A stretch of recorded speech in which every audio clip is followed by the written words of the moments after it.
Hey everyone, got a financial overview video for today. Been really excited to share this with you guys. I like doing these types of videos. They take a little bit more work to prepare, but this really kind of gets into the logistics and the ROI, the bottom line of my sports card business. So I like doing these types of videos to, kind of prove to myself that this business model really works, and also, to showcase to people that view the channel. So as you know from the title, this is about a Patrick Mahomes lot/small collection.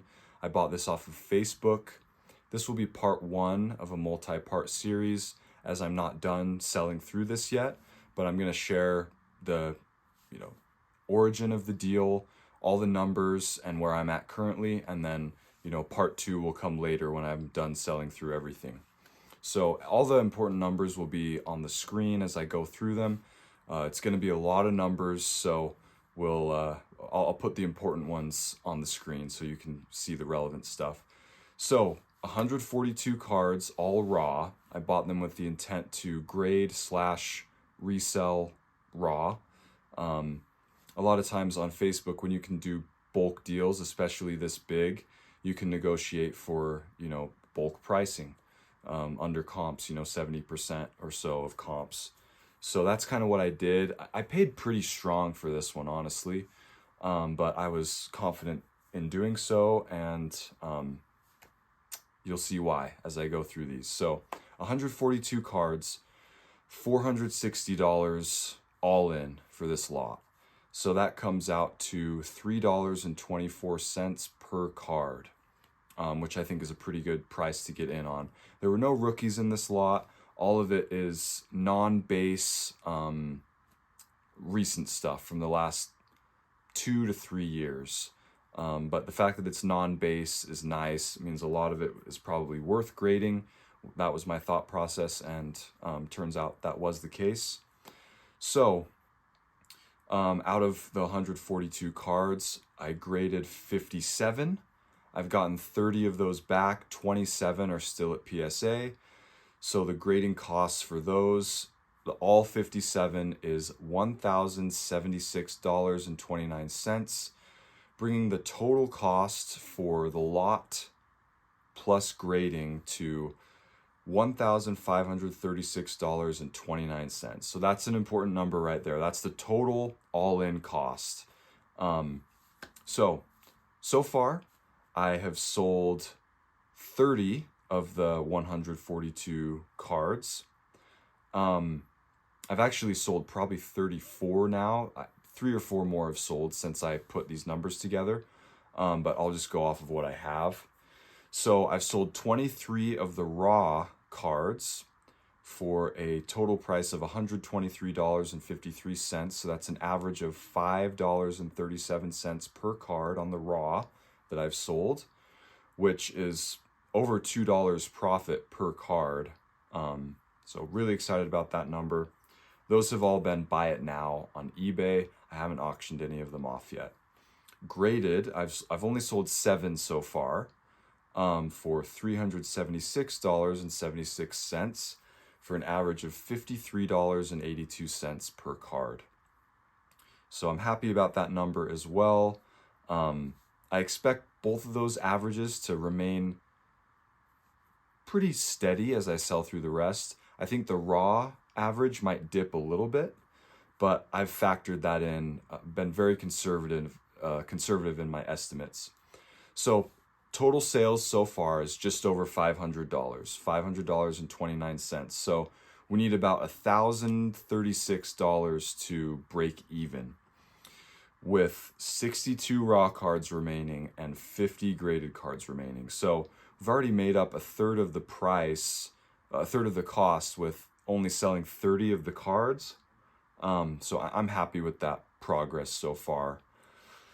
So I did some analyses just to kind of put things into perspective about maybe a good way to look at this deal as a whole when it's all said and done. Obviously, I'll share the actual numbers when it is all said and done. But for this calculation, I factored in the fact that I basically said, okay, if all of the rest of the cards sell for 70% of my current average, which I feel is a pretty conservative estimate. How are we going to look profitability wise? So, by the way, all the prices that I've shared with you so far are net prices. Doesn't, like, eBay fees, shipping is all taken out.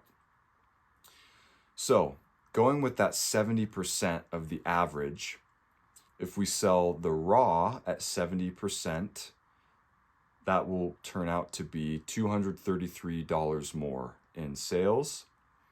If we sell the graded for 70% of the current average, we'll end up with $1,884.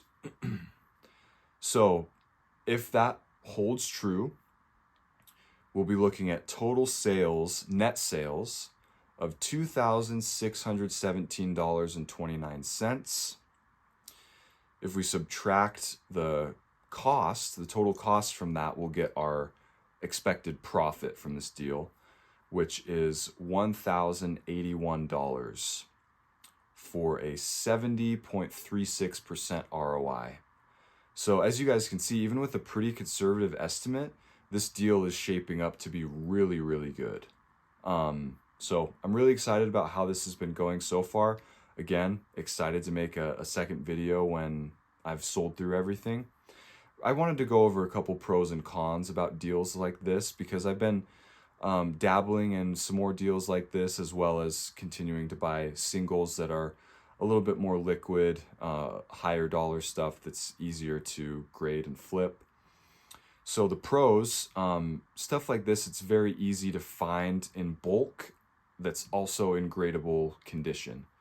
It may not seem like a big percentage of cards. Like I graded, I guess probably like 40% of these cards.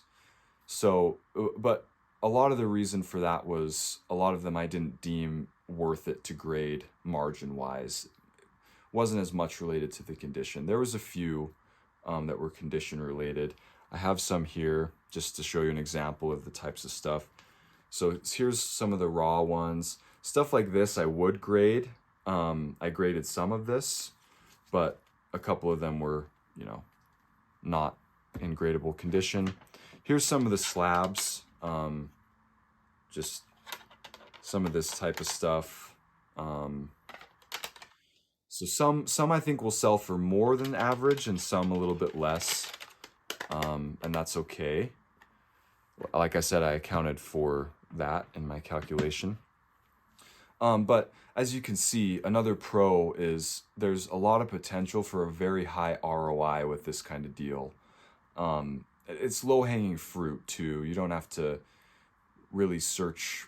Like, to get a bulk deal like this is a lot more rare, but cards like this in general, very low-hanging fruit. You wouldn't want to pay much more than I did per card. That's why bulk is nice, because you save on shipping and stuff. But anyway, all things considered, it's a lot easier to find stuff like this than it is to find, you know, gradable silver prisms of the top rookies, you know, that type of thing. So moving on to the cons, it's more work, obviously, to work with cheaper cards. It takes the same amount of time to list a $3 card as it does a $500 card. Shipping takes the same amount of time. It is easier to find, like I mentioned, but you know, everything else, it's gonna take the same amount of time. So the bang for your buck is not necessarily as good as it could be. Also, one of the biggest cons is it takes longer to sell, clearly. These aren't cards that you really want to auction off because they're not as liquid. You can get up to, you know, 30, 40, 50% decreases in sale price if you auction these versus fixed price listings on eBay. So that's kind of the rundown, the pros and cons. Hope you guys learned a lot from this video. I've enjoyed doing deals like this. I made a video about a LeBron deal I did. So check that out if you haven't yet. That'll be a multi-part one as well. Thank you for watching. Really appreciate all the support, and we'll see you guys next time.